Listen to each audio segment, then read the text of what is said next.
Welcome back to another video. Today's video is a little spring tour, and I'm just going to take you around the amazing small little homestead that I have. I'm going to show you what has woken up and what we're growing this spring.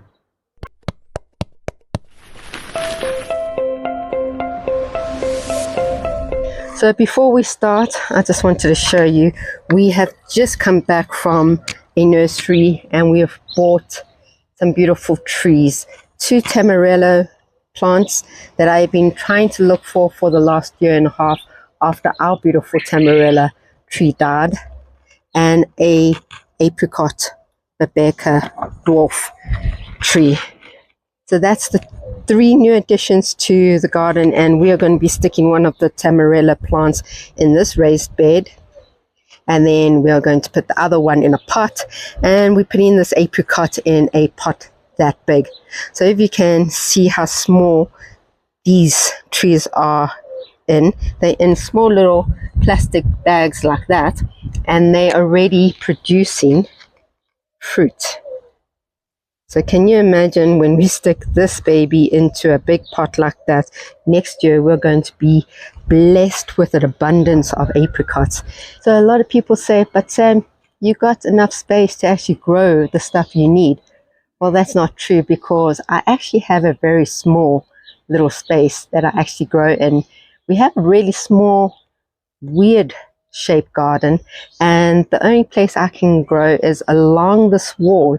So what I've made is that I've utilized the back of the wall, and then I made a pathway and ended it with raised beds. So I kind of like created a bit of a corridor where I can actually utilize the left and the right side of my homestead. And I've been able to fit quite a lot in the small space. But yes, my homestead is actually very, very small. And if you look behind me, that is literally the space that I get to grow in. And I've used things like vertical growing, companion growing. I use pots, and I've just been able to try and fit in so much in such a small space. So on this side, besides having the hothouse, when we do take the hothouse down, that area will be available to grow stuff or put pots in that. And so when that is down, we'll just utilize that space. But in this bed, we are going to be putting the tomato tree, and then these are our 2 pomelo little trees that we grew from seed a year and a half ago. You can see there's some new growth on it.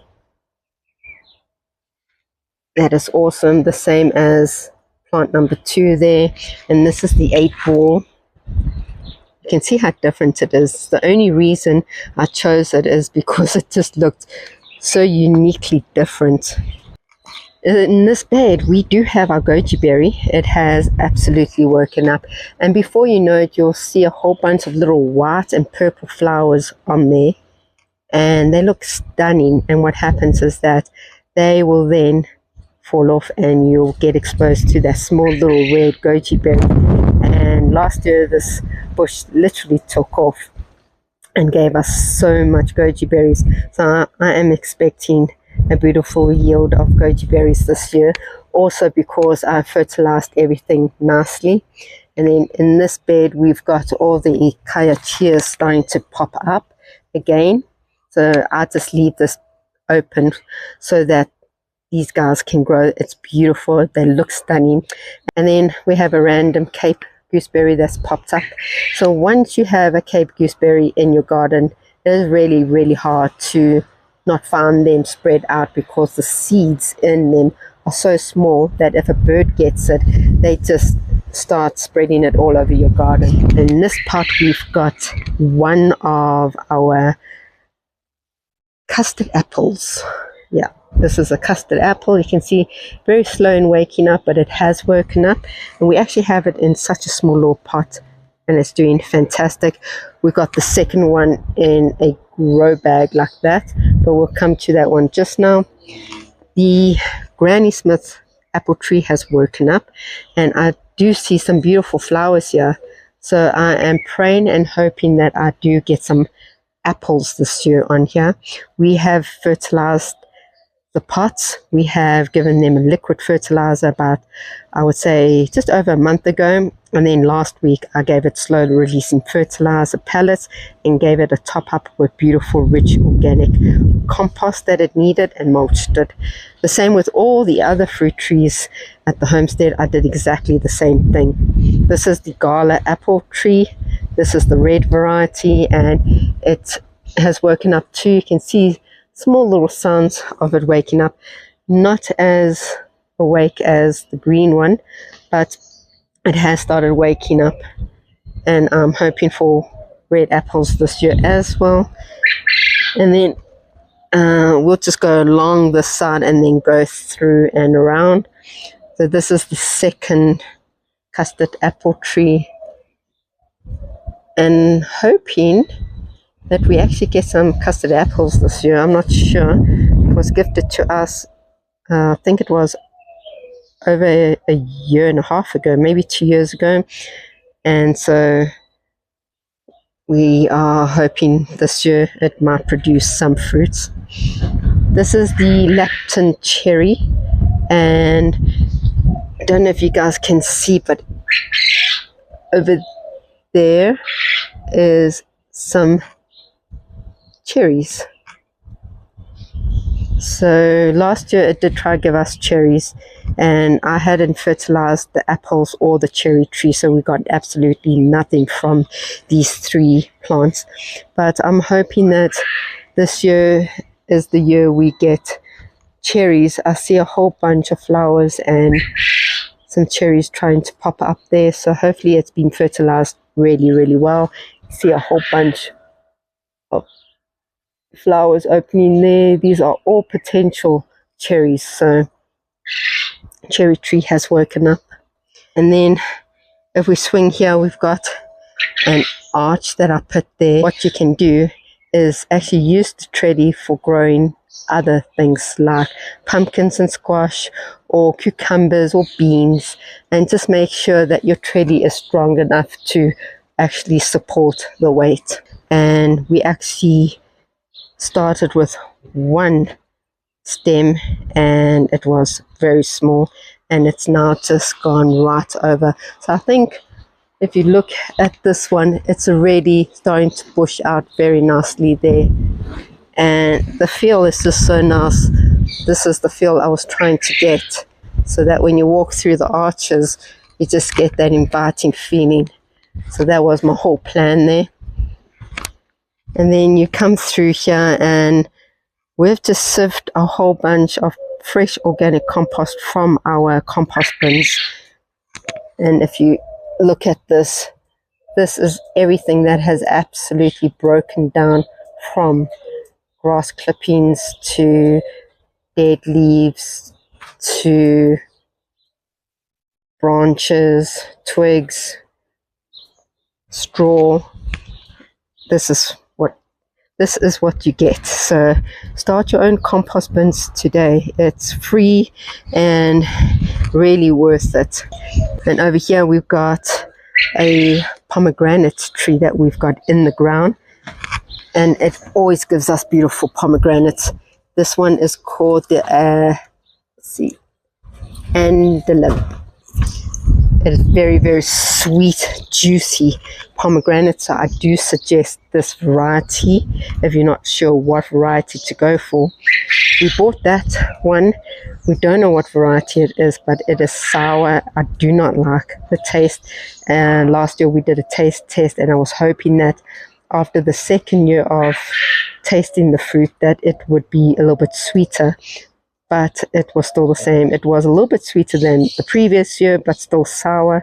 We're going to be taking this whole plant out and planting it in the front, and might grow something else there or just leave it open.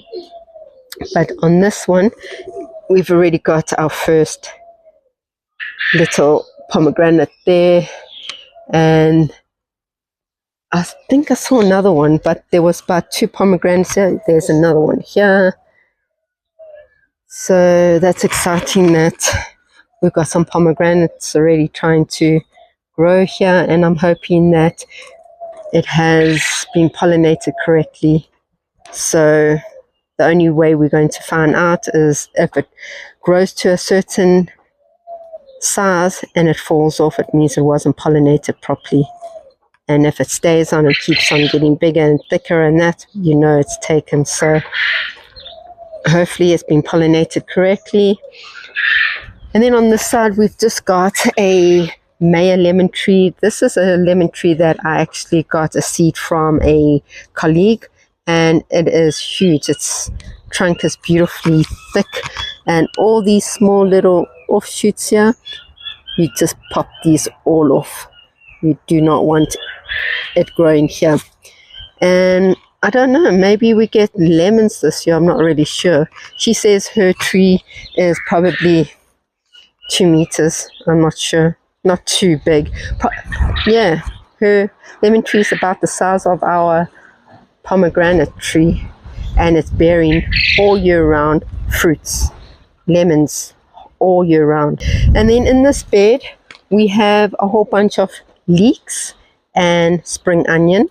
So the leeks was our first time doing leeks, and I just need to take all the weeds out.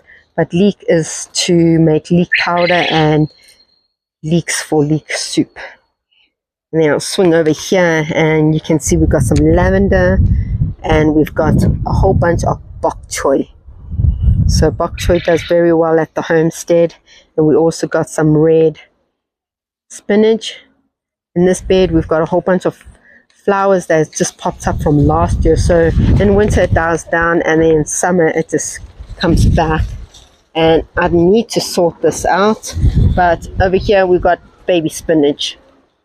And then we do have a banana tree. You know that we've already cut the mother down, and the daughter has now become the mother. If you've not watched that video, go take a look at that video. It is absolutely awesome. And the daughter's already given us bananas. And then on this side we've actually got some celery. Celery was planted from bought store celery. I used the top, and then I just cut the bottom off and I stuck it in the ground, and the celery tastes amazing. And then we just got your random choy malo spinach at the back there, some spinach there. This bed is open, so I need to utilize it. We have some fennel, and I just need to give it a trim. The fennel's doing absolutely perfect, and the reason we have fennel is I was trying to attract the ladybugs. Ladybugs absolutely love to do their nests in here, and if I have a garden full of ladybugs, it will just eat all the aphids in that. So that's something I learned from another homesteader, and there it's grown from one bulb. I think I've got about 5 bulbs in there, so I need to kind of like cut it back. And then in here we've got kale and spinach. Remember, these beds will be filled with other crops as soon as the seedlings are all done, which we're actually doing today. If you've not watched that video, go take a look at that video of me discussing what seedlings to grow in spring. And then in this bed, another celery that was bought store, a whole bunch of carrots we need to take out, another kale, and our other kale. You can see we just need to give it a bit of a trim. On the floor here, we've got rosemaries. You can see I love my rosemaries. Go check my videos on how to propagate rosemary. It's very easy, especially if you like to use it in lambs. But you just propagate them, either put it in growth hormone rooting agencies and just put it back in the ground. Very easy. Or just put it in some water and you'll see roots. The minute you see roots, pop it in the ground. Then we have our mint here. So we had a whole bunch of varieties of mints. This I think would be your normal mint. Yeah, this is your normal mint. And we love mint. We put it in our iced teas in summer. We've got a random weed that we just need to take all our weeds out now. We've got another celery bush as well as a celery bush there, and trust me, the celery tastes amazing. We've got some strawberries growing here, more strawberries growing there. In this bed we've got, as I said, more celery. We have some peppers and chili plants that still need to wake up. You can see it's slowly starting to wake up, and we need to decide where we're going to actually put all our chilies in that, because I love chilies. I make chili sauces and homegrown pickled chilies and pepperdew picantos, so I need to find space to put that in. Over here we've got some beets, so we need to just give this garden a nice water. Just was waiting for the temperature to cool down, so this is the perfect time to actually water. And here I've got some spring onions and some more leeks, and I do have some more kale. So something's been eating my kale and it's driving me crazy because it's not getting to actually grow, but we'll sort that out. Maybe put like a dome over it. And then over here's all my overwintered peppers and chilies. We've got 2 pineapples from Pineapple Heads, and then all the pups that I've regrown. And then if I go into the hothouse, which will be coming down soon, we have a whole bunch of stuff that's going on. So I'm going to be bringing in the seedling table. So I'm going to be moving that, and then maybe I'll just give the grass a bit of a cut here. But the seedling table is coming in here so that I can start my seedlings. And I've just got a few random plants that I need to actually water today. And yeah, everything's starting to wake up. Got some strawberries up there.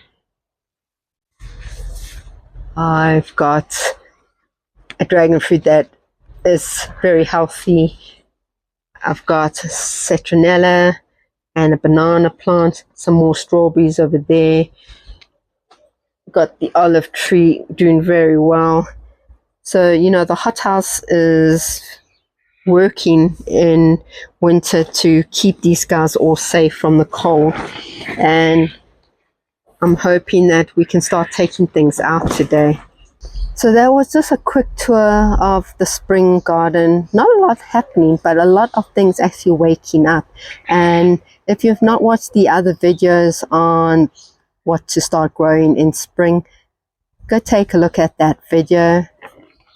I didn't post it too long ago, so go take a look at that. If you guys got a small space and you're like, Sam, I don't have the space. I live in a flat and I've only got a balcony. Well, I've just made a video on how to start a little green homestead on a balcony, so go take a look at that video.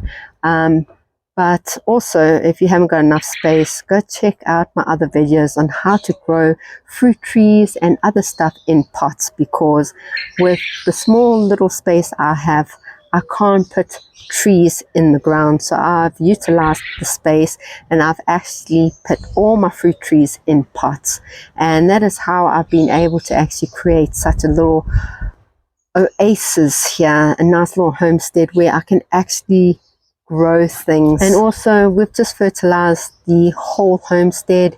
There's still a couple of plants that I need to just top up and fertilize, but spring garden is here, it's ready, and we can't wait for everything to fill out in the beds and just wake up and start bearing fruit. It is one of my favorite times of the year. So guys, thank you so much for letting me show you around our very small homestead, and do me a favor and smash that like button. It really means the world to me.